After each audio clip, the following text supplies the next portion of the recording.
ፖለቲካ ውስጥ ተዋስኦ በጥሩ ሁኔታ የበለጸገ እንዲሆንና ወደ እውነቱ ለመድረስ እንድንችል ብዙ አይነት ዝግጅቶች እናቀርባለን። በኢትዮጵያ ውስጥ በተለያየ የፖለቲካ ጥግ የሚገኙትን መሪዎችም ተካፋዮችም ሁሉ ሀሳባቸውን እንዲሰጡ ለማድረግ እንሞክራለን። ዛሬም ያንን እናደርጋለን። በዛሬ ዝግጅታችን ከኦሮሞ ነጻነት ሰራዊት ዋና አዛዥ ጃልመሩ ጋር ጭውውት እናደርጋለን። ጥያቄዎች እናቀርብለታለን። እጅግ አመሰግናለሁ። ከሁሉ በፊት መጀመሪያ ለዚህ ለጥያቄዎቻችን መልስ ለመስጠት እዚህ በመገኘትህ በጣም አድርጌ ላመሰግንህ እወዳለሁ። እኔም ስለተሰጠኝ እድል በጣም ላመሰግንህ እወዳለሁ። አመሰግናለሁ። እሺ፣ እንግዲህ ከተለያዩ ወገኖች በኩል በኦሮሞ ነጻነት ሰራዊት ዙሪያ የሚነሱ ጥያቄዎችን አንስቼ እጠይቃለሁኝ። የመጀመሪያው ጥያቄ የኦሮሞ ነጻነት ሰራዊት የሚዋጋው ለምን ግብ ነው? ምንድነው የትጥቅ ትግሉ ምክንያትና ግብ? ምን ለማሳካት ነው የሚፈልገው?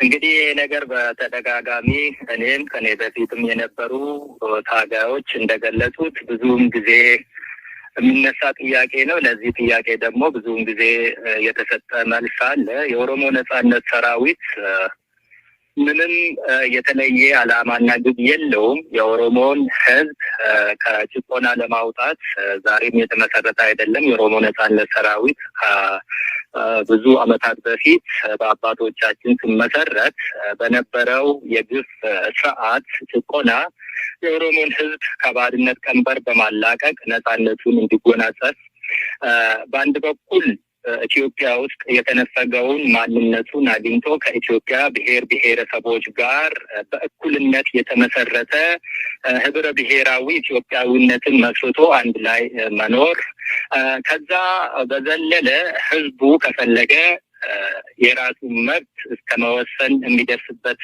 አይነት ትግል ነው ሲካሄድ የነበረው። እኛም የምናካሂደው ትግል አሁን ከሱ የተለየ አይደለም። የኦሮሞ ነጻነት ሰራዊት ከኦሮሞ ነጻነት ግንባር አመሰራረት ጀምሮ የነበረ ሰራዊት ነውና እኛም ከዛ ቀጥለን ያለን ሰራዊት ስለሆን የኦሮሞን ህዝብ ከጭቆና ወይ ከባርነት አላቀን የራሱን መብት በራሱ እንዲወስን ለማድረግ ነው። የትግላችን መጨረሻው ግብም ይሄ ነው። የኦነግ የቀድሞ መስራቾችና መሪዎች በኦነግ እንቅስቃሴ ውስጥ ከፍተኛ ሚና የነበራቸው ሰዎች በአሁኑ ወቅት በአዲስ አበባ የሚገኙ አሉ። በኦነግ ስም ደግሞ አዲስ አበባ ላይ የሚንቀሳቀሱ አሉና አንዳንዶችም እንደዚሁ የሰራዊቱን እንቅስቃሴ ከዋናው የፖለቲካ ክንፍ ተነጥሎ የሚንቀሳቀስ የራሱን መንገድ የሚከተል ነው የሚሉ ስላሉ ነው ጥያቄውን ያነሳሁትና ምናልባት ይህንን አስተያየት ለሚሰጡ ሰዎች የምትለው ነገር ካለ? ይሄ ነገር ብዙውን ጊዜ ጥያቄም ብቻ ሳይሆን ደግሞ ኮንፊውዥንም ፈጥሮ ያለፈ ጉዳይ ነው። አሁን ሀገር ቤት ያሉ ስፔሻሊ አዲስ አበባ ያሉት የኦሮሞ ነጻነት ግንባር መሪዎች እና ኃላፊዎች ግልጽ ያላደረጉ እንዲሁም ከአስመራ ወደ አዲስ አበባ በሚገቡበት ጊዜ ድርድር ስላልነበረ የነበረውም ድርድር ለህዝብ ግልጽ ያልተደረገ ይፋ ያልሆነ የኦሮሞ ነጻነት ግንባር አመራሮችና ኃላፊዎች ወደ ሀገር ሲመለሱ ተማረኩ ከመባል የሚሻለውን መንገድ መርጠው ከመማረክ የማይተናነስ ወደ ሀገር የመመለስ ጉዳይ ነው የነበረው። ታውቃለህ፣ የኦሮሞ ነጻነት ግንባር መሪዎች ለ20 ዓመትና ከዛ በላይ ኤርትራ አስመራ እንደነበሩ እንግዲህ እሱን ግልጽ ለማድረግ ያክል ኤርትራ በነበሩበት ጊዜ የነበረው ትግል ቀጭጮ ነው የኖረው። ሸሽተው ወደሚሸሽበት ቦታ ሲያጡ የሚሸሹት ሀገር ነው የሸሹት እና እዛ የነበረው ሁኔታ በጣም ማስከፊ የነበረው መጨረሻ ላይ የሆነው ነገር ያሳዝናል። 20 ዓመትና ከዛ በላይ እዛ ቆይተው የኤርትራ መንግስት ያንን ያደረገበት ምክንያት ነበረው። ያ ምክንያት ደግሞ ለህዝቡ ለሀገሩ የፖለቲካ እሳቤ አድርጎ ነው የሰራው። ያንን አብይ አህመድ ወደ ስልጣን በመጣበት ጊዜ ከፍሎታል። ያ ዋጋ ሲከፈለው የኤርትራ መንግስት የኢትዮጵያ ተቀናቃኝ ኃይሎችን የሚያቆይበት ምክንያት አልነበረውም። ባይዘወይ የኢትዮጵያ ተቀናቃኝ ኃይሎች የኦሮሞ ነጻነት ግንባር ብቻ አልነበረም ኤርትራ ውስጥ የነበረው። በጣም ከጥግ እስከ ጥግ የማይገናኙ አይዲዮሎጂዎችን የሚከተሉም ጭምር እንደ አርበኞች፣ ግንቦት ሰባት፣ ደምሂት፣ የትግራይ፣ የሲዳማ፣ ጋምቤላ፣ ቤኒሻንጉል እና የሶማሊያ ኦጋዴን ብዙ የነበሩ ምንም የማይገናኙ በአይዲዮሎጂም በእሳቤም የማይታረቅ አይነት ፖለቲካ የሚከተሉ የነበሩ እንደዚህ አይነት ሁሉ ነበር ሰብስቦ ያስቀመጠው የኤርትራ መንግስትና ያንን እንደ በትር አድርጎ ሲጠቀምበት የነበረው ያገኘውን ማግኘት ሲገባው ስላገኘ የኦሮሞንና ሌሎችንም አመራሮችና እዛ የነበሩትን ሁሉ ወደ ሀገራቸው እንዲመለስ ነበር ያደረገው የኤርትራ መንግስት እንጂ እርቅ አልነበረ።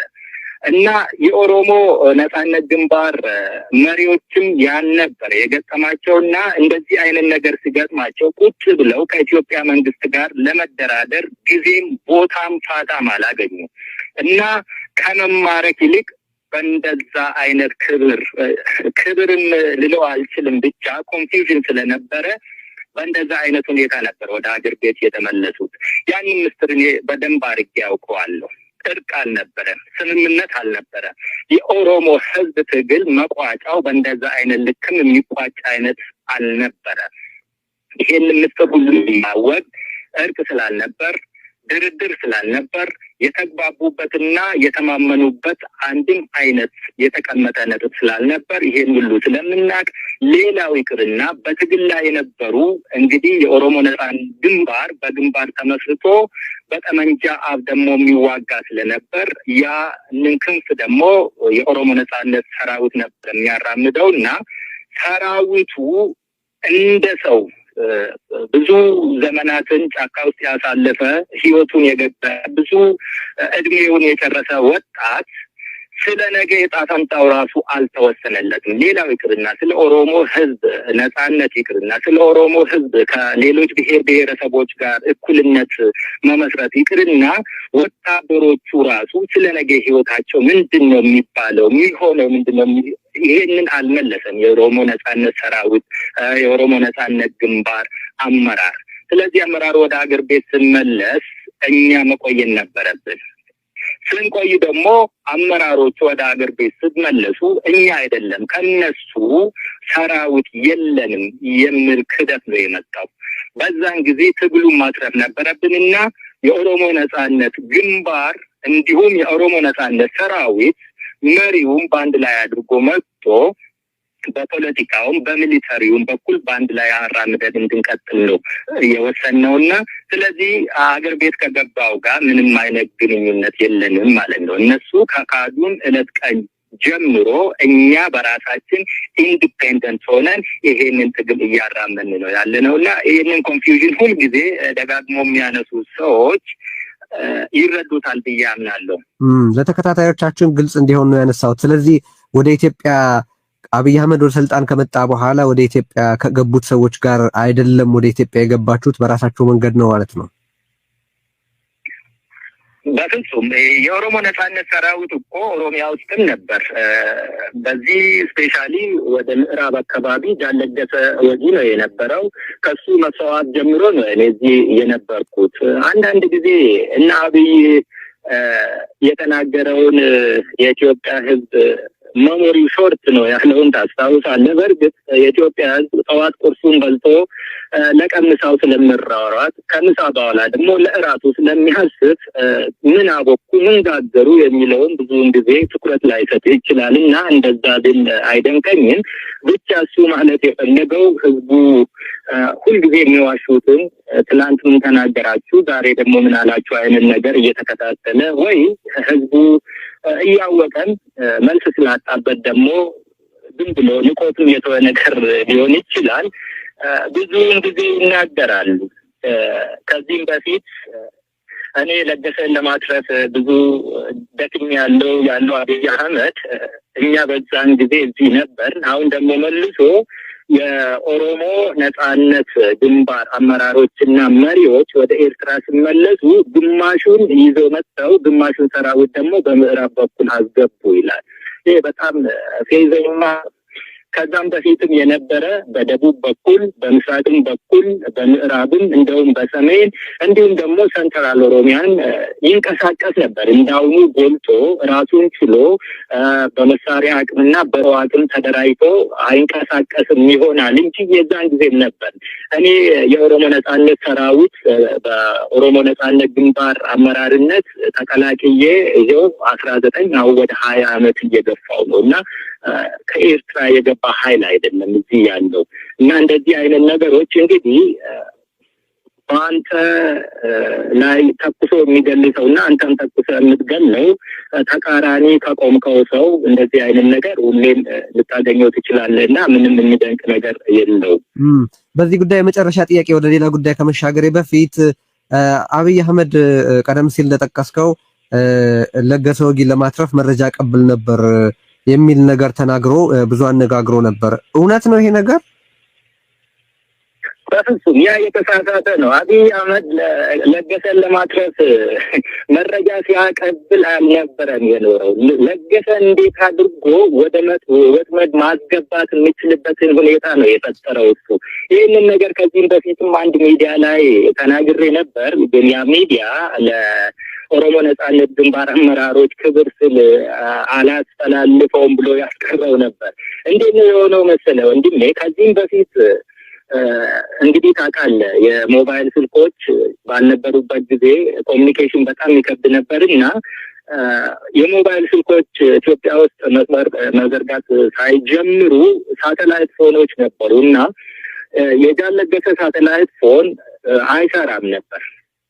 ያ ሳተላይት ፎን እንዲሰራና መስመር ላይ እንዲመጣለት አብይ ኦፕሬሽን አለ ወደ ምዕራብ አካባቢ ለገሰን አግኝታችሁ ይሄን አይነት ኦፕሬሽን እንዴት አድርጎ ሰርቫይቭ እንደሚያደርግ ንገሩት ብሎ ለነ ዳውድ ኢብሳ መልእክት ያቀብል ነበር። ያ መልእክት ለገሰ ያልሰራውን ስልክ ሰርቶ በዛ ኮሚኒኬት እንዲያደርግና በዛ ስልክ ደግሞ እነ አብርሃም ማንቸስተር የነበሩ እነ ጠቅላይ ሚኒስትር በዛን ጊዜ በሌት ፕራይም ሚኒስትር ኦፍ ኢትዮጵያ መለስ ዜናዊ የነበሩበትና ያንን ከቻምበሩ ሆኖ መለስ የመራው ስልኩን ሙሉ በሙሉ አምጥቶ መስመር ውስጥ አስገብቶ የተከታተሉበት 6 ዲቪዥኖች በስፔሻሊ ደግሞ ቀድሞ የኦሮሞ ነጻነት ሰራዊት የነበሩና ጃን ለገሰን እንቅስቃሴውን በደንብ የሚያውቁ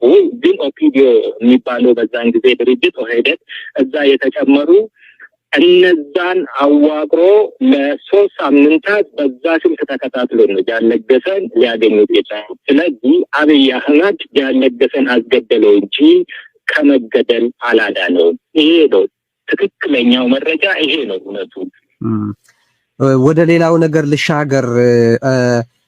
በተለያየ መንገድ ያለፉት አመታት በኦሮሚያ ክልል ውስጥ ብዙ መልከ ብዙ የሆኑ አንዳንዱ ብሔር ተኮር፣ አንዳንዱ ሃይማኖት ተኮር፣ አንዳንዱ አመለካከት ተኮር የሆኑ ብዙ አይነት ጭፍጨፋዎች ሲደረጉ ሰምተናል። በዚህም ልባችን እጅግ ይሰበራል።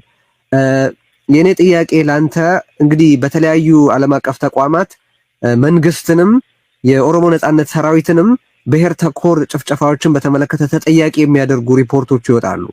ሰራዊታችሁ እንዲህ ያለ ጭፍጨፋዎችን ያካሂዳል ወይ? የሚያካሂድ ከሆነስ ለምን ያካሂዳል? ይህንን ማድረግ ምን ፖለቲካዊ ትርፍ ያስገኛል? መንግስትም እንደዚሁ በኦሮሞ ነጻነት ሰራዊት በኦሮሚያ የሚካሄዱ ግድያዎችን ሁሉ ይፈጽማል የሚል ክስ ያቀርባልና ይሄ ጭፍጨፋ ማካሄድ ምን ፖለቲካዊ ትርፍ ያስገኛል? የኦሮሞ ነጻነት ሰራዊት ለፖለቲካ ትርፍ ፍጆታ አይደለም የሚንቀሳቀሰው ኦሮሚያ ውስጥ። የኦሮሞ ነጻነት ሰራዊት ቅድም እንደጠየቀኝና እኔም እንደመለስኩልህ ኢትዮጵያ ውስጥ ከሁሉም ብሔር ብሔረሰቦች ጋር እኩልነት፣ ነጻነት ተመስርቶ ወይ ደግሞ መልካም ጎረቤትነት ላይ የተመሰረተ አኗኗርን ለማምጣት ነው የምንታገለውና ከዚህም በፊት ወደ ኋላ ተመልሰን ታሪክን ማየት ይገባናል። እንቁፍቱ አደቁር የሚባል በደኖ፣ አርባ ጉጉ፣ በአምባሲ ብዙ ቦታዎች በዚህ መንግስት በኢህአዴግም ጊዜ ከዛም በፊት በደርግ ጭፍጨፋዎች ነበሩ። ሁል ጊዜ ጭፍጨፋዎች ይካሄዳሉ። ዘርን፣ ሃይማኖትን፣ ብሔርን መሰረት አድርገው ሁል ጊዜ ሰዎች ለፈለጉት አይነት ዓላማ ለማዋል ወጥተው እንደ በጠቀን ይጮዋሉ። ሀገሪቷ የተመሰረተችበት መንገድ ኢትዮጵያዊም የሚያስብለን አይነት አንድ ሀገር አለችን ብለን የምንግባባበት ፖይንት የለንም። ስለዚህ ወደ ፈለግከው ነገር ማራመድ ትችላለህ። ጭፍጨፋል የሰውን ዘር እንደፈለግ ወደ ፈለግ ለፈለግከው ዓላማ ለፈለግከው ፖለቲካ ፍጆታ ማዋል ትችላለህ። እንደየምቱ ነው የሙዚቃ ትርኢቱ የሚሄደው። በእንደዛ አይነት ሁኔታ ጭፍጨፋዎች ሲካሄዱ ብዙውን ጊዜ ብሔርን መርጠ፣ ሃይማኖትን መርጠ፣ ዘርህን መርጠ ትጮዋለህ። ያም ሁሉ ያልፋል። የተደረገው ተደረገ። ይሄ ነው የተደረገው። ያ ሰው ነው ያደረገው። ያ ድርጅት ነው ያደረገው። ጥናት አይካሄድም። ሰዎች መላምታቸውን ነው የሚያስቀምጡት። ጋዜጠኞች እንደ ጋዜጠኛ እውነትን ቆፍረው መርምረው አውጥተው ይሄ ነው የተከሰተው አይሉ። ሁሉም በየቤቱ እንደየ ሃይማኖቱ፣ ዘሩ፣ ብሔሩ አልቅሶ ሌላው ተበዳይ ሌላው ደግሞ በዳይ ሆኖ ሁሉም ጣቱን ወደ ፈለገበት ቀስሮ ያ ነገር ያልፋል።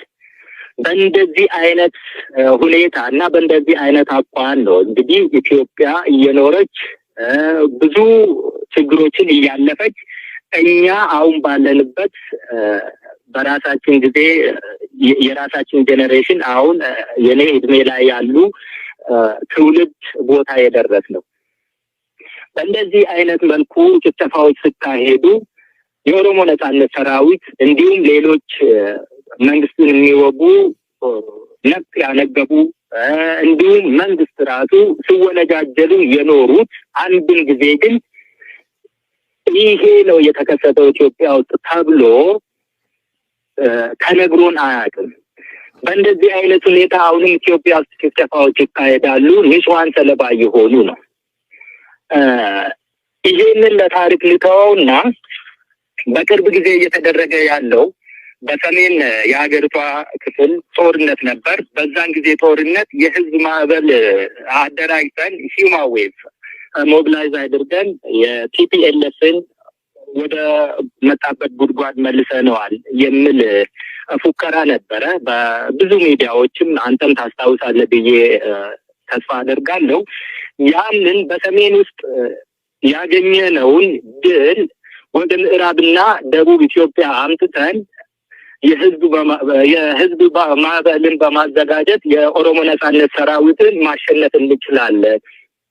በዚህ አይነት ቀመር የመጣ መንግስት ነበር ወደኛ ተመልሶ እና በብዙ ሺዎች የሚቆጠሩ ወታደሮች ከየቦታቸው ከየኢዛቸው ወደ ምዕራብና ወደ ደቡብ ተንቀሳቅሰው ነበር። እነኚህ እንደመጡት ለህዝብ የመጀመሪያ የበስራ የሰጡት በገጀራ፣ በጦር፣ በዱላ፣ ባንካስ በፈለጋችሁት ነገር ተደራጁና የኦሮሞን ነጻነት ሰራዊት መደምሰስ ይቻላልና እንደመስሳለን፣ ከኛ ጋር ትወጣላችሁ፣ ስራ የለም፣ የመንግስት መስሪያ ቤቶች ዝግ ይሆናሉ። እንደዚህ አይነት ነገር አድርጎ ይሄ በሰሜን ሰርቶ ሊሆን ይችላል፣ እኔ እንጃ።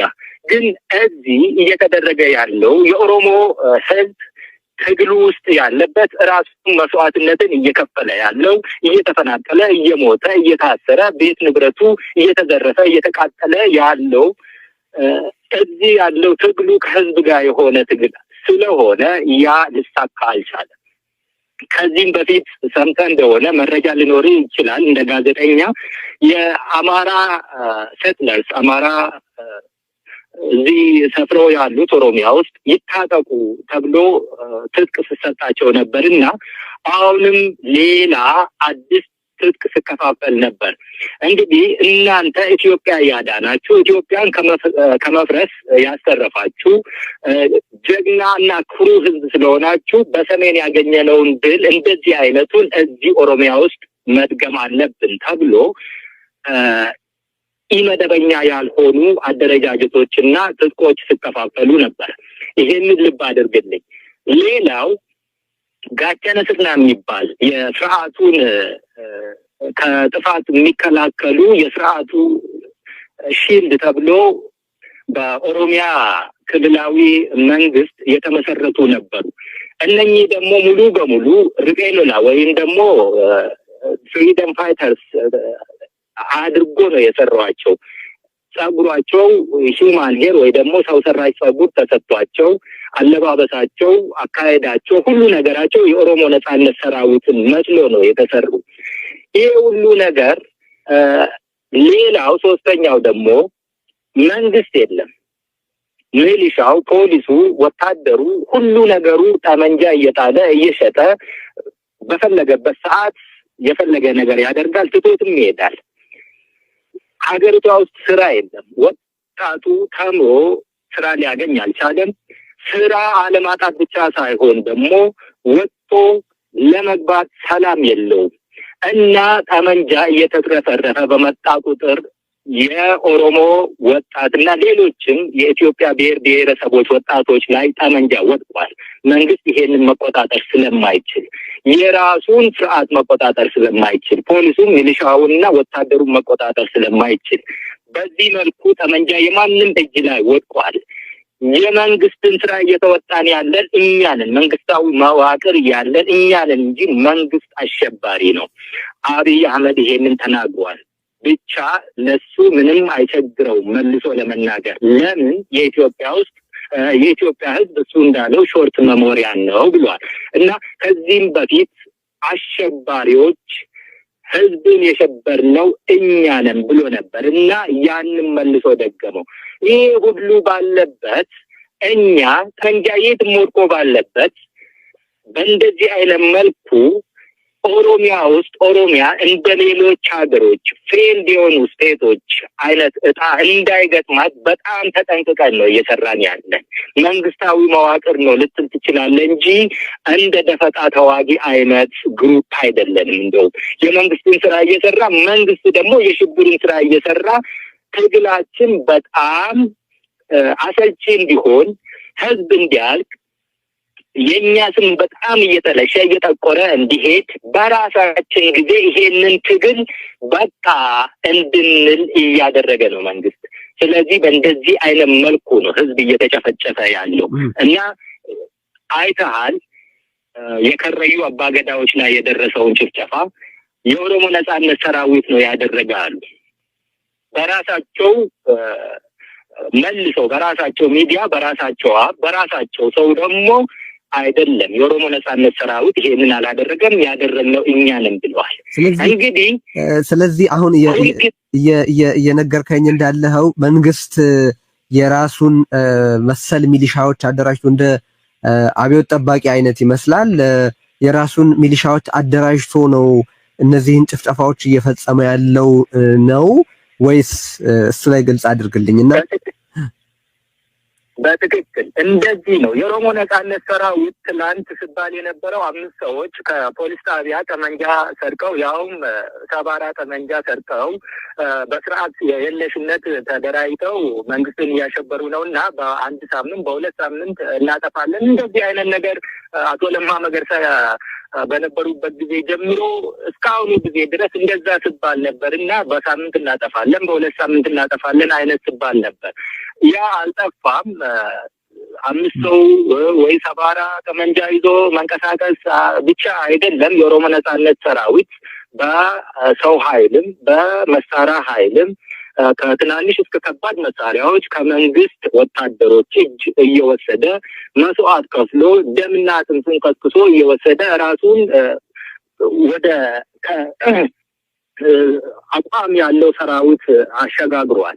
ያንን ማሸነፍ ያልተቻለውን ወታደር የኦሮሞ ነጻነትን ሰራዊት አሁን በጠመንጃ አፈሙዝ ገጥሞ ማሸነፍ ያልተቻለን ሰራዊት ከጊዜ በኋላ በራሱ ጠፍቶ በራሱ በቃ ህዝብ እያለቀ ነው፣ ስሜ እየጠቆረ ነው፣ እኔ ይሄንን ነገር በአይኔ ማየት በጆሮ መስማት አልፈልግም እስኪል ድረስ እንደዚህ አይነት የኛን ስም የሚያጠለሽና የሚያጠቁር አይነት ስራ እየሰሩ ነው። የመጨረሻ ጥጉ ይሄ ነው። በራሳችን ጊዜ እኛ ህዝባችን በሚጨፈጨፍበት፣ ሌሎች ብሔሮች በሚጨፈጨፉበት ጊዜ ሰለቸን እንድንል ይሄ ነው እየተደረገ ያለው ኢትዮጵያ ውስጥና ሰው እየገደለ ያለው መንግስት ነው። እሺ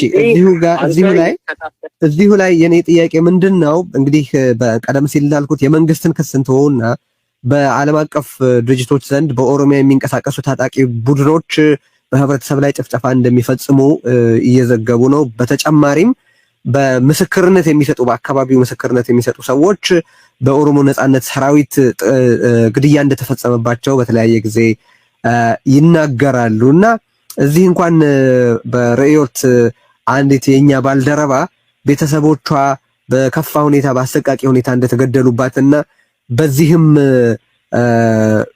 የኦሮሞ ነጻነት ሰራዊት እጁ አለበት ወይም ተጠያቂ ነው ብላ እንደምታስብ ነግራኛለች። ሰው ይሄንን በተመለከተ ምንድነው ያለህ እይታ? ክሶች ይቀርባሉና ምንም አይነት የዲሲፕሊንም ሆነ የምን ችግር የለብንም እያልክ ነው ወይ? አንድ ሁለተኛ ደግሞ ታጣቂዎች በተለያየ ቦታ የሚፈጽሟቸውን ግፎች በተመለከተ የኦሮሞ ነጻነት ሰራዊት የሚወስደው ድርሻ የለም እያልክ ነው ወይ? ልብ አድርግ፣ ኦሮሚያ ስፔሻሊ ወደ ምዕራብ አካባቢ ኮኔክሽኖች የሉም። የስልክ ችግርም አለ። ብዙውን ጊዜ ኦርኬስትሬትድ የሚደረጉት እንደዚህ አይነት ግድያዎች ሰዎች ጫካ ውስጥ ነው ያለን እያሉ እንደዚህ ሆነን የኦሮሞ ነጻነት ሰራዊት እንደዚህ አድርጎም ብሎ ደግሞ ስልክ ሲያገኙ ሚዲያዎች ደግሞ አሰፍስፈው ስፔሻሊ እንደዚህ አይነት ነገሮች በጣም ብንጠነቀቅና በጥንቃቄ ብናደርገው ይሻላል። ኦርኬስትሬት እያደረጉ የኦሮሞ ነጻነት ሰራዊት አደረገ እኛ ሳንጠየቅ ገና ከሩቅ ሆኖ ሰዎች ይከሱናል። ይህንን ሁሉ ደግሞ የሚያደራጀውና የሚሰራው አክሰሱ ያለው መንግስት ነው። መንግስት በዘገበው ነው። ማን ነው እስቲ የኦሮሞ ነጻነት ሰራዊት እንደዚህ አይነት ቦታ የአማራ ህዝብ ጨፍጭፏል የተባለ ቦታ ደርሶ ማጣራት አድርጎ ከወገንተኝነት የጸዳ ለህሊናው ስል እንደዚህ አይነት ነገር በኦሮሞ ነጻነት ሰራዊት ተከስቷል ብሎ እስቲ መረጃ አቅርቦ የሚያውቀው? ለህሊናችሁ ስትሉ ስትናገሩ እቺ እህታችን እሺ ቤተሰቦቼ እንደዚህ ሆኗል አለች። ሞት ነው ከማንም ይምጣ ያሳዝናል እና አዝናለሁ። ግን እሷ እዛ ቁጭ ብላ ከሰማች ኦርኬስትሬት ከሆነው ነገር ይሄንን ገና ፕሪጀጅመንት ወስዳለች፣ አድርገዋል ብላ ደምድማለች። ስለዚህ ምንም አይነት ማጣራት ይምጣ፣ ምንም አይነት መረጃ መሰብሰብና ይሄን ጉዳይ ቆፍሮ ከቦታው አውጥቶ ለህዝብ እውነታውን ማረጋገጥ ለሷ ላይ ዋጥላት ይችላል። ለምን ኦልሬዲ ጀጅመንቱን ወስዳለች፣ ውሳኔ አስተላልፋለች። እና ኢንተርናሽናል ኮሚኒቲ ኢትዮጵያ ውስጥ ምንም አይነት አክሰስ የላቸውም። ከሰው እያለፉ ከመረጃ እንደዛ እየተወሰደ ነው። እኛ እኮ ሁልጊዜ እንደዚህ አይነት ነገሮች ሲከሰቱ እያደሩ በኋላ መንግስት ነው እንደዛ ያደረገ እዚህ ቦታ እንደዚህ ሆኗል እያሉ ራሳቸው እኮ የፖለቲካ ችግር ሲገጥማቸው ምስጢሩን እያወጡ ይናገራሉ እኮ። ሁልጊዜ እንደዚህ አይነት ነገሮች ፕሪጀጅመንት ሳይወሰድባቸው እስኪ ነፃ ገለልተኛ ወገን ገብቶ ማጣራት ያድርግ። መንግስት ለምን ይፈራል? እሱ የሚያስፈራው የሚደብቅ ምን አይነት ምስጢር ኖሮት ነው ነፃና ገለልተኛ ወገን ገብቶ እንዲያጣራ የማይፈቅደው? ይሄንን ጥያቄ ነው መመለስ ያለብን መጀመሪያ ላይ። እሺ እንዳልኩት በኦሮሞ ነጻነት ሰራዊት ዙሪያ የሚነሱ አንዳንድ ጥያቄዎችን አነሳለሁ ብያለሁና ዛሬ ሄድል ከተገኘ አይቀር ጥያቄዎቹን ላንሳቸው። በያዛችኋቸው ግዛቶች ውስጥ ባሉ ነዋሪዎች ላይ ከባድ ፍርሃትና አለመተማመን አስፍናችኋል። ከህብረተሰቡም ቀረጥ ትሰበስባላችሁ፣ ታስገድዳላችሁ፣ ሰዎች አለ ጥያቄ ትገድላላችሁ እና እንደዚህ አይነት ክሶች ይቀርባሉ። ለዚህስ ያለህ መልስ ምንድን ነው?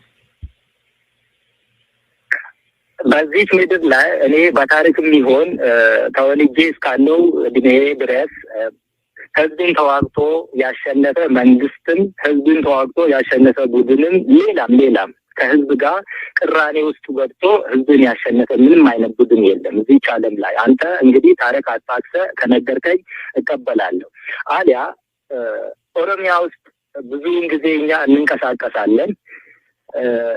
የጠፋው የሚዲያ ፍጆታ፣ የጠፋው የኮሚኒኬሽን፣ የስልክ፣ ሌሎች ነገሮች ይሄንን እውነታ አለማውጣት፣ መንግስት ደግሞ እኛ ህዝብ ስናሰቃይ፣ ስናፍን፣ ስንገድል ይሄንን ነገር እኮ አውጥቶ ለዓለም ማሳየት የሚችለው ኮኔክሽኖችን ስፔሻሊ ይሄ ሶሻል ሚዲያዎችን አለመዝጋት ነው የነበረበት። ለምንድን ነው ይሄ ሁሉ የተዘጋው? ያለን የህዝባዊ ፍቅር ከህዝብ ጋር ስንገናኝ፣ ህዝብ እኛ ጋር ሲሰበሰብ ከኛ ጋር ያለው አብሮነትና እኛ የሰፈርነው የያዝነው ቦታ ምን አይነት ስርዓት እንዳሰፈን ወደ ዓለም እንዳይወጣ ተደርጎ ጭፍን ጨለማ ተደርጎ የተቀመጠው ለምንድን ነው? ይሄንን አንተ ጠይቅ። ጋዜጠኞች ጋዜጣዊ ሙያችሁን ተጠቅማችሁ እንደዚህ አይነት ቻሌንጂንግ ኩዌስችን ብትጠይቁ ብዙ መልሶችን ታገኛላችሁ። ግን ጋዜጠኝነትም አንዳንዴ ወገንተኛ ሲሆንና መንግስት በቲቪ በሬዲዮ የሚያሰራጨውን ዘገባ ብቻ ወስዶ አሁን ብዙውን ጊዜ እንደ ዶይቼ ቬለ አማርኛ ቋንቋ እንደውም ቪኦኤ እነኚህ አይነት ነገሮች እድል ስጡ እኛንም አናግሩን ስንላቸው ብዙውን ጊዜ ከዶይቼ ቬለ ጋር ይቅርታ ተነጋግሬም አላውቅም። ስፔሻሊ ቪኦኤ ኢንተርቪው ያደርጋሉ፣ አያስተላልፉትም። መንግስት የከሰሰንን ክሱን ማጣራት ሳያደርጉ ምንም አይነት እዛ የራሳቸው ሰዎች ኖሯቸው መረጃ ሳይሰበስቡ መንግስት ባለው እኛ ወንጀለኛ አድርገው ያቀርባሉ። የእኛን ድምፅ ደግሞ ያፍናሉ።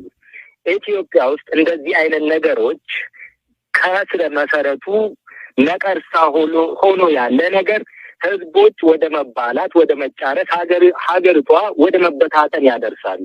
ሰዎች ዛሬ የሚዘግቡትን ብቻ ስሜታቸውን ነው የሚከተሉት። ነገ የሚከሰተው የተጎዳው ወደ ቫዮሌሽን እንዳይሸጋገር ምንም አይነት ጥንቃቄ አይደረግም። በእንደዚህ አይነት መልኩ ነው የህዝብ ምክር ቤት ተወካዮች አሁን ምንም አይነት ማረጋገጫ፣ ምንም አይነት መረጃ፣ ምንም አይነት ማጣራት ሳያደርጉ የኦሮሞ ነጻነት ሰራዊት እንደዚህ አይነት ግፍ ፈጽሟል ብሎ ደምድመውታል። ከደመደሙት በኋላ ደግሞ አጣሪ ኮሚቴ ከዛ ውስጥ አውጥተው እዛ ልከን እናጣራለን። መጀመሪያ አንተ ውሳኔ ካስተላለፍክና አምነህ ከተቀበልክ ምን አይነት ከዛ የሚወጡ ኦልሬዲ ጀጅ አድርገውናል። ምን አይነት መረጃ ሊያቀብሉ ይችላሉ ለዓለም ህዝብ? እንደዚህ አይነት የተሳሳተና በጣም ሀገሪቷ ውስጥ ወገንተኝነትና ብሔርተኝነት፣ ሃይማኖት፣ ዘር በጣም ተከፋፍሎ ያለበት ሀገር ስለሆነ በጣም ጥንቃቄ ያስፈልጋል። እኛ በቀልን ብንፈልግ ከዚህም በፊት እንደ ህዝብ ኦሮሞን ብቻ እንወክላለን። አንድ ኦሮሞ ከተነካ ሺህ ብሔሮች ኦሮሞን የነኩን እናስከፍላለን ዋጋ ብንል ከረዩ ውስጥ የተደረገውን መበቀል ነበረብን። ሸዋሮቢት ውስጥ የተደረገውን መበቀል ነበረብን። ሆሮ ጉድሩ ለልስቱ ሶምቦ የተደረገውን መበቀል ነበረብን።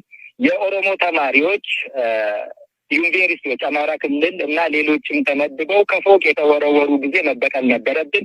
እንደዚህ አይነት ነገር ጥንቃቄ ይፈልጋል። ፕሮቮክ እየተደረግ በኋላ ትግሉ መስመሩን ስቶ ለአምባገነኖች የወንበር ፍጆታ ብቻ እንዲውል እንድታደርግ ያደርግሃል። ይሄን ሁሉ በጣም ተጠነቅቀን የምንሄድ ልጆች ነን እኛ። ከዚህም በፊት ታውቃለህ፣ በባዶ እጃችን ድንጋይ የወረወር መንግስት ለውጥ እንዲደረግ ያደረግን ወጣቶች ነን። አሁን ጠመንጃ ይዘን ያለ ነው በብዛት ከ4-5 ዓመት በኋላ የተቀላቀሉ ናቸው። እነኚህ ልጆች ቁጭት አላቸው። እነኚህ ልጆች ጸጸት አላቸው። እነሱ የጣሉት መንግስት መልሶ በእጃዙር መጥቶ ስልጣን ወስዶ እነሱን መልሶ ያሰረበትና አመድ አፋሽ ያደረጋቸው ወጣቶች ናቸው አሁን ጠመንጃ አንስተው ያሉት። መበቀል ከተፈለገ ይሄንን ከዚህም በፊት ባዶ እጅህን ስትኮረኮም፣ ስትታሰር፣ ስትገደል የነበርክ ወጣት አሁን ጠመንጃ ስታነሳ ሀገሪቷን ወደ እልቂት በቀላቀላት ነበር። በጣም በጥንቃቄና በዲስፕሊን የምንሰራ ሰራዊቶች መሆናችን በዚህ ልታዩት ይገባል። ግን መስመሩ እንድትት ሰዎች፣ ሚዲያዎች ሁልጊዜ ኢንተርኔት፣ ስልክ በጣም አስቸጋሪ ሆኖ ባለበት ቦታ ግድያ ተፈጸመ ብሎ ቶሎ ደግሞ ጫካ ውስጥ ነው ያለሁት እንደዚህ ሆኛለሁ እያሉ ስርዓቱን የሚመግቡ ሰዎች ተደራጅተው ያንን ደግሞ ስማችን የሚያጠፉ እንደዚህ አይነት ነገሮች በጣም በጥንቃቄ ቢሄዱ ይሻላል ብዬ ነው እኔ መልዕክት ማስተላለፍ የምፈልገው። ወደኋላ ሀገሪቷ በጣም ወደ እልቂት ነው የሚመጣ። እንግዲህ አንድ ጥያቄ ላንሳ ከዚሁ ጋር የተገናኘ የመንግስት ክስና ሌሎችም ወገኖች የሚጋሩት የኦሮሞ ነጻነት ሰራዊት አጣዬ ከተማን አቃጥሏል፣ ከተማዋን አንድዷታል የሚል ክስ ይቀርባል በተለያየ ጊዜና እስቲ ስለዛ ሁኔታ የምታውቁትን ንገሩኝ። እንግዲህ አሁን እንደምትለኝ መንግስት የራሱን ጨፍጫፊ ኃይል አደራጅቶ እየተንቀሳቀሰ መሆኑን ገልጠህልኛልና አጣዬ ላይ በትክክል የነበረው ሁኔታ ምንድን ነው? ይገርማል እኮ ስትፈልግ ኢትዮጵያ ውስጥ የኦሮሞ ነጻነት ሰራዊት የለም የማቃጠል አይደለም ራሱም ኖሮ መታየት የሚችልበት አቅምና ደረጃ አይደለም ያለው ትላለህ። ሲያስፈልግ ደግሞ አንተም ማለት አይደለም እንግዲህ ፖለቲከኞቹም ማለት ነው ሲያሻቸው ደግሞ የኦሮሞ ነጻነት ሰራዊት ከትግራይ ወይ ደግሞ ከፈለጉ ከግብጽ ወይ ከፈለጉ ከሱዳን እና ከሌሎችም ሀገሮች እርዳታ ወስዶ ሀገራችንን ወደ እልቂት ወደ መበታተል ለማድረስ በዛ አቅም በዛ ደረጃ እየሰራ አዲስ አበባ ውስጥ ሽብር ለመንዛት እንደዚህ አድርጎ ተቆጣጥረናል ስላለ ሲያስፈልግ ደግሞ ከተማ ሙሉ በሙሉ አጣዬን አቃጥሏል። እንደዚህ አይነት ትርክቶች እንደዚህ አይነት ፌዞች እኔ አይጥሙኝም። የኦሮሞ ነጻነት ሰራዊት ብዙ የተቆጣጠራቸው ቦታዎች ነበሩ። የኦሮሞ ነጻነት ሰራዊት ብዙ ከኢትዮጵያ ብሔር ብሔረሰቦች ጋር ድንበር የሚጋራ ብዙ ቦታዎች አሉ። ብሔር ላይ የተመሰረተ፣ ዘር ላይ የተመሰረተ፣ ሃይማኖት ላይ የተመሰረተ ጥላቻ ቢኖረን እና በዛ መልኩ እንቅስቃሴ ብናደርግ ትግላችን እስካሁን ቀጭጮ ባልቆየ ነበር። ወይ ይጠፋል ወይ ደግሞ ቶሎ ግቡን ይመጣ ነበር። ይህን ልታውቅልኝ እፈልጋለሁ።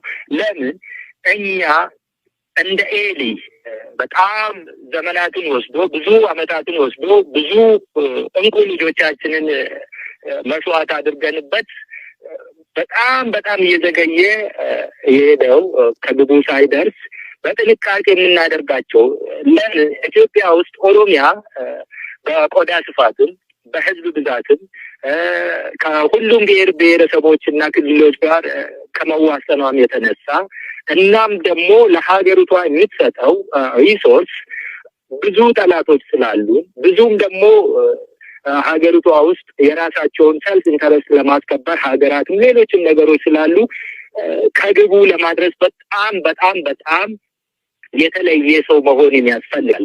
በጥንቃቄ መራመድ ብዙ የሚደረጉብን ነገሮች ፕሮቮክ ያደርጉናል፣ ያነሳሱሃል፣ በደል እንድትፈጽም በቀል እንድትፈጽም ያነሳሱሃል። ያንን ብናደርግ ወይ እንጠፋለን ወይ ቶሎ ከግባችን እንደርሳለን።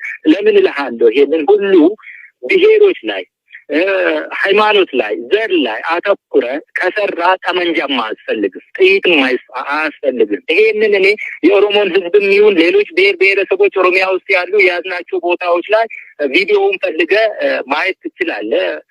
ብዙውን ጊዜ ያስተምራለሁ። ክብሪት በቂ ናት፣ አንዲት ክብሪት። ለምን ጠመንጃም አያስፈልግህማ። ብሔር ነው።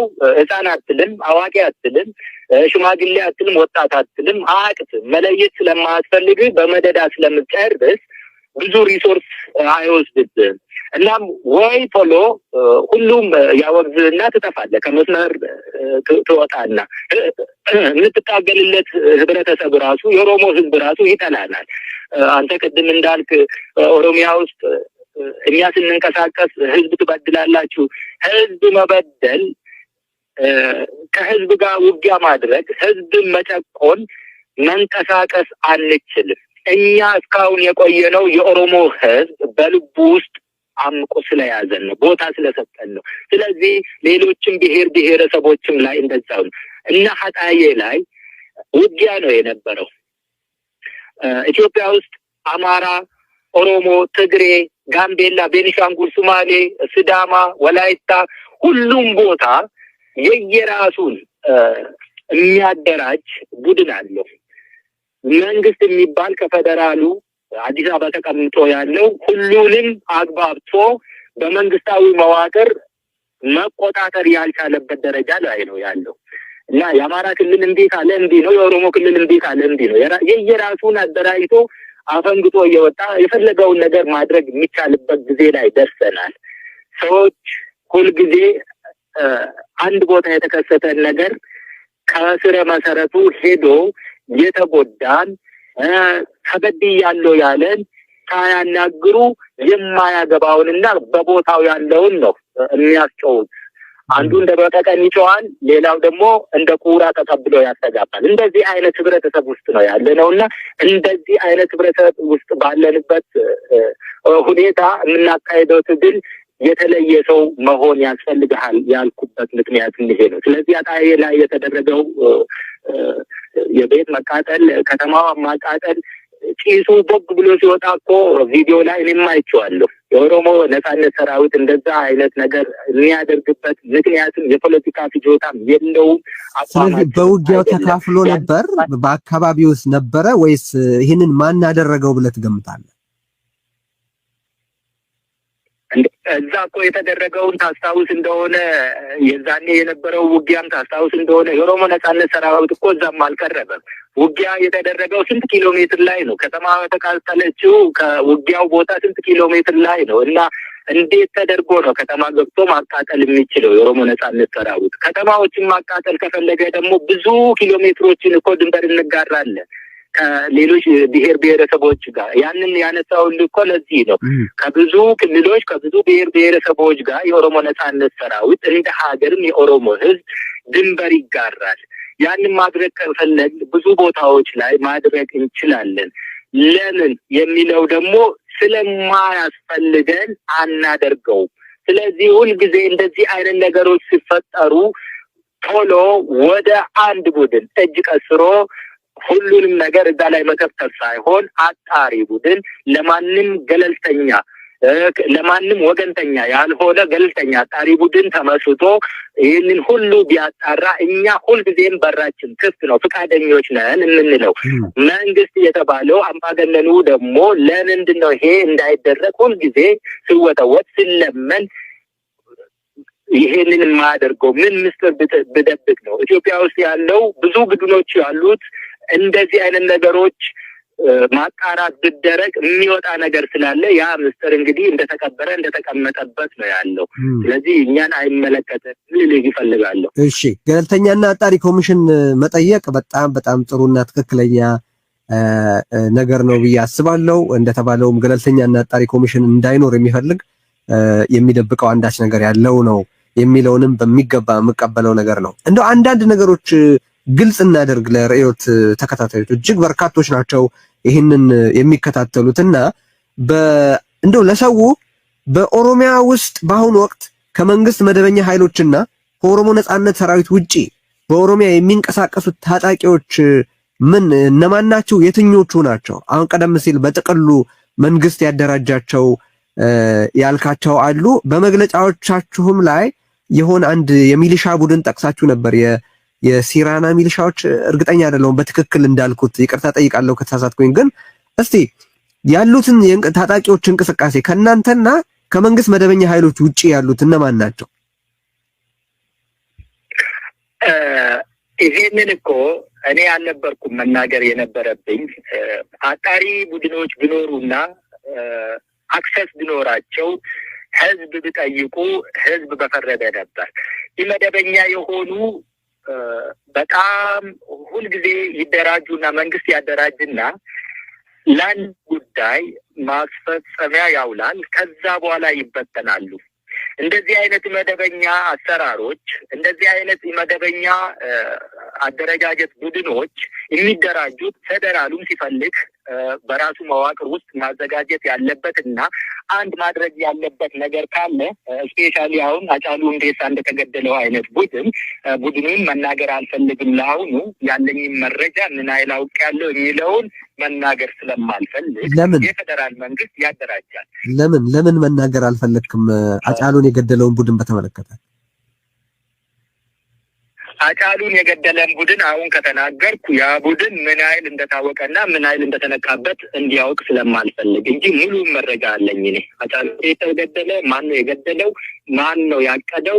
ማን ነው የፈጸመው? ግን ህብረተሰቡ ማወቁ ጥሩ አይደለም? ህብረተሰቡ ቢያውቅ 2 ዓመት ሆነው ይሄ ነገር የኦሮሞ ህዝብ ማወቅ ባለበት ጊዜ እንዲያውቅ አደርጋለሁ። በአሁኑ ጊዜ ግን የኦሮሞ ህዝብ ሃጫሉ ማን እንደገደለ ቢያውቅ ወይ በጣም በመቆጣት ትርምስ እንዲመሰረት ሊሆን ይችላል፣ ወይ ደግሞ ምንም ማድረግ የማይችል ህብረተሰብ ስለሆነ ልናገርም አታድርገኝ። ይሄንን እኔ በራሴ ምክንያት ያስቀመጥኩት የሚወጣበት ጊዜ ይወጣል። እሺ መክፈል ያለባቸው ያጫሉን ደም መክፈል ያለባቸው ደግሞ መክፈል ያለባቸው ጊዜ ሲደርስ ያንን አደርጋለሁ። የኦሮሞ ህዝብ ይሄን እንዲያቅልኝ እፈልጋለሁ። ወይ የኦሮሞ ህዝብ ጠላቶቼ ናቸው ብሎ ከብዙ ነገሮች ጋር እንዳይጋጭ፣ ወይ ደግሞ ምንም ሳያደርግ ቁጭ ብሎ እንዳናደኝ ይሄንን እንድገፋፋኝ አልፈቅድልም። ይሄን ያነሳውልህ የፌዴራሉ መንግስት በራሱ ጊዜ ማድረግ ያለበትንና የሚፈልጋቸው ነገሮች ካሉ ሌሎች ነገሮችን አቴንሽኖችን ዳይቨርት ማድረግ ሲፈልግ እንደዚህ አይነት ቡድኖችን ስፔሻሊ ኤሪትሪያንስ ነበሩበት። ይህንን ነገር ኤሪትሪያን ኤሊት አዲስ አበባ ውስጥ ይህንን ነገር ሲያደርጉ የነበሩ አሉ። እንደዚህ ኢትዮጵያ ውስጥ ያለው ነገር ሀገሪቷ ሉዓላዊት ሀገር ማንም ያልደፈራት እየተባለ ግን ሀገሪቷ በማንም የትም እንደፈለገች የምትተራመስበት ሀገር ናት ኢትዮጵያችን። ስለዚህ እንደዚህ አይነት ነገሮች ሰዎች የዋዎች ናቸው። ኢትዮጵያውያን አብይም ብሏል፣ ምንም የትላንትናውን አያስታውሱትም ብሏል እና ብዙም ባታናገረኝ ቆጆ ነው እዚህ ላይ። እንደዚሁም የኦሮሚያ ክልላዊ መንግስት ነኝ ባይም እንደዚሁ በራሱ ጊዜ የውስጥ ችግርም ሊኖረው ይችላል። ፓርቲዎች የራሳቸው መከፋፈልም ሊኖራቸው ይችላል። በመንግስት ደረጃም ብቻ ሳይሆን እንደውም በግለሰቦች ኢትዮጵያ ውስጥ ስራ የለም፣ ወጣቱ በዝቷል፣ ወጥቶ መግባት ይከብዳል፣ ሰርተ ከእጅ ወደ አፍም በጣም ኑሮ ከብዷል። ስለዚህ በትንሽ ገንዘብ ዘመንና እያካሄድነው ትግል በጣም ፈታኝ የሆነ ጊዜ ውስጥ ነው። አንድ ሰው 50 ብር ወስዶ አንተ ያለህበት ቦታ ወታደር ይዞበት ሊመጣ ይችላል። በጣም የፒቲ የሆነ ምስቴክ እሱን ወይ ብሩን ትወስዳለህ ወይ ደግሞ ትተውና አንተ መስዋዕት ትከፍላለህ። በእንደዚህ አይነት ደረጃ ነው ትግላችን እየሄደ ያለውና የተለየ ሰው መሆን ያስፈልጋል። ይሄን ሁሉ ነገር አመዛዝነ ለመሄድ ምልህ ስለዚህ ነው እና በመንግስት ደረጃም